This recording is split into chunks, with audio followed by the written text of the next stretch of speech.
Hello again, everybody. I am Mickey. I'm not your mama's minister, and I thought I'd go ahead and talk again today because, of course, we already talked about gender.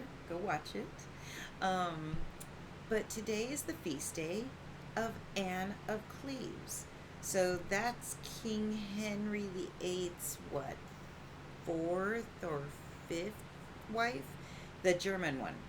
So let's check. Oh my gosh. So she's smart enough to know. She's like, okay, this bitch, he likes putting his wives to death. So I'm just gonna fucking go along with the game, go along with the plan. So she shows up, she acts all casual, she doesn't act all, you know, oh, King Henry VIII, yay, please don't cut off my head, I'll suck your dick. So she doesn't act like that. Instead, she acts like his buddy.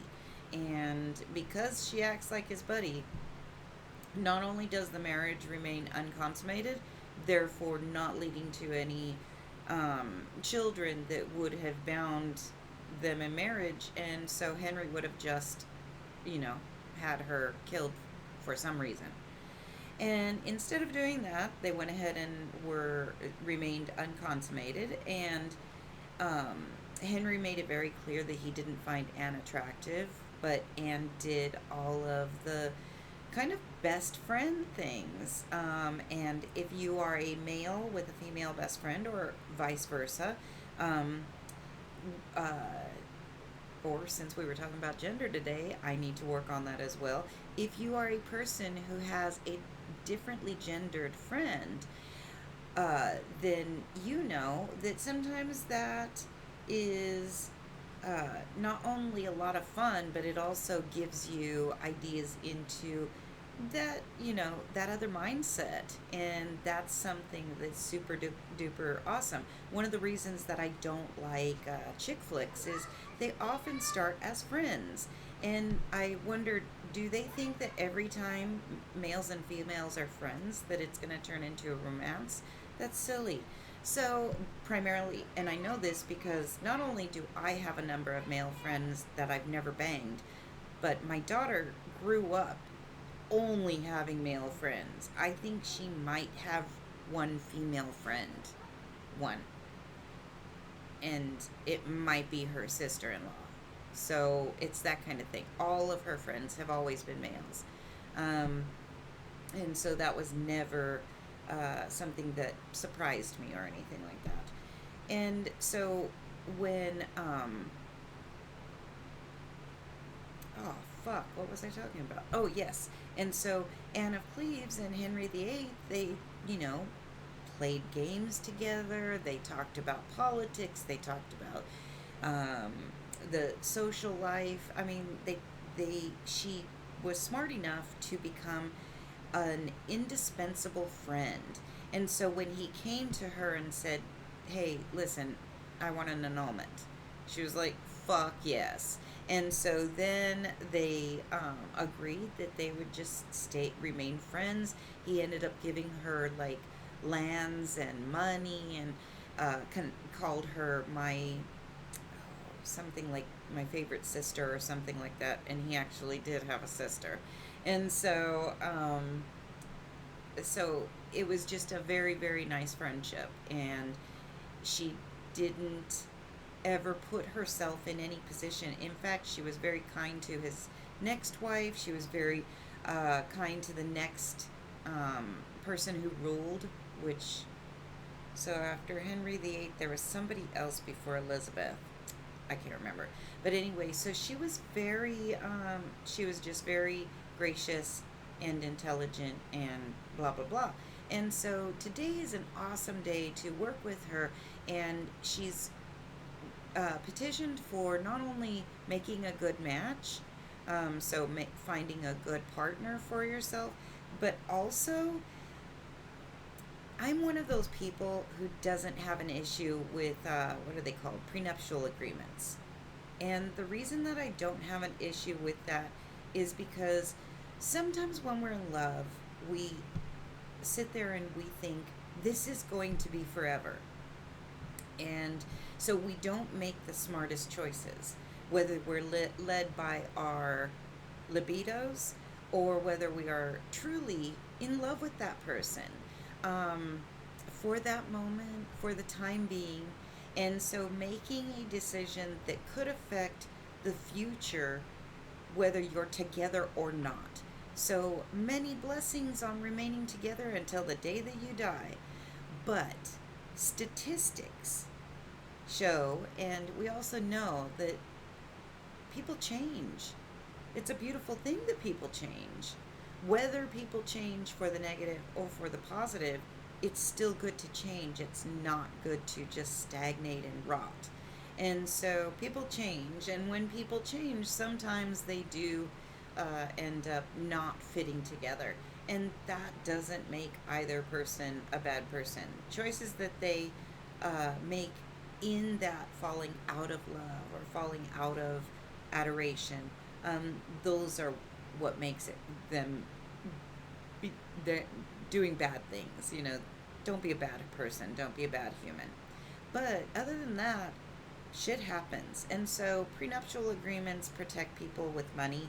I I can't say that I blame them.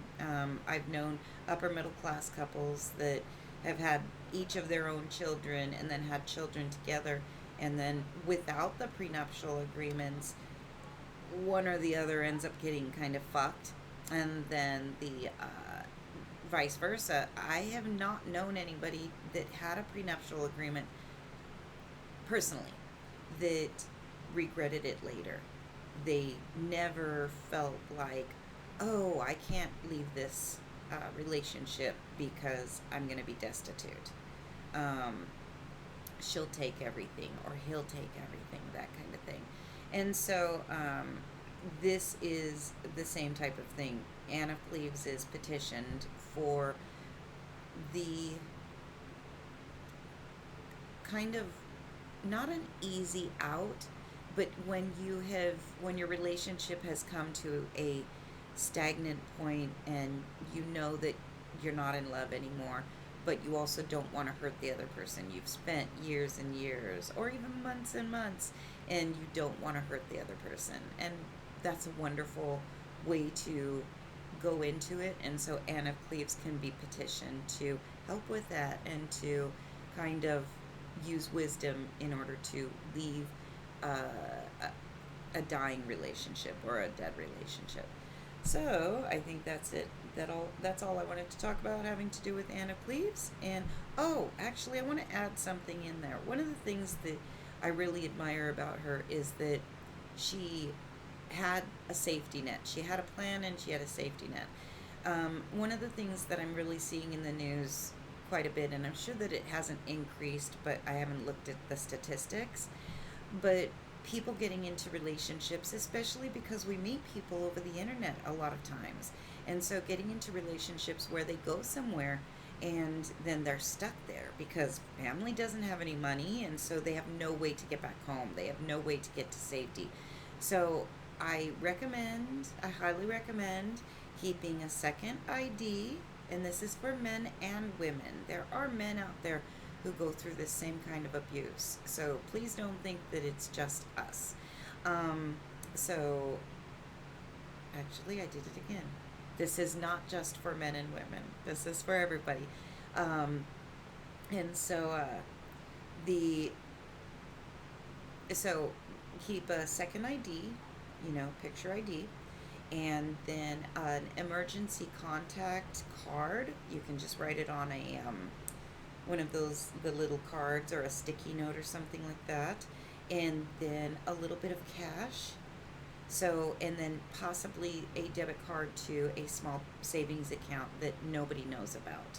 So all of those things. Oh, and an extra throwaway phone. So those things are kind of necessary in case you are in one of those situations where you've met the love of your life and then you get there and it's like, holy fuck, I'm in danger. And so you want to be able to get to either the bank or somewhere that you can have a safe deposit box so that you can have that accessible and nobody knows about it. Nobody can access it. It's just yours for an emergency. There are women with children getting stuck in locations with somebody that they thought was going to be a great stepdad to that child, and then turns out that same thing with the other way around, so make sure that you do have safety net, because especially in this modern world, you really want to have access if somebody decides to break your phone, take your ID. These things happen. So be safe out there and be lovely to each other and be a good human. Be better. And I think that's it. I'll talk to you soon. Much love, many blessings. And don't forget to like, share, subscribe, and comment.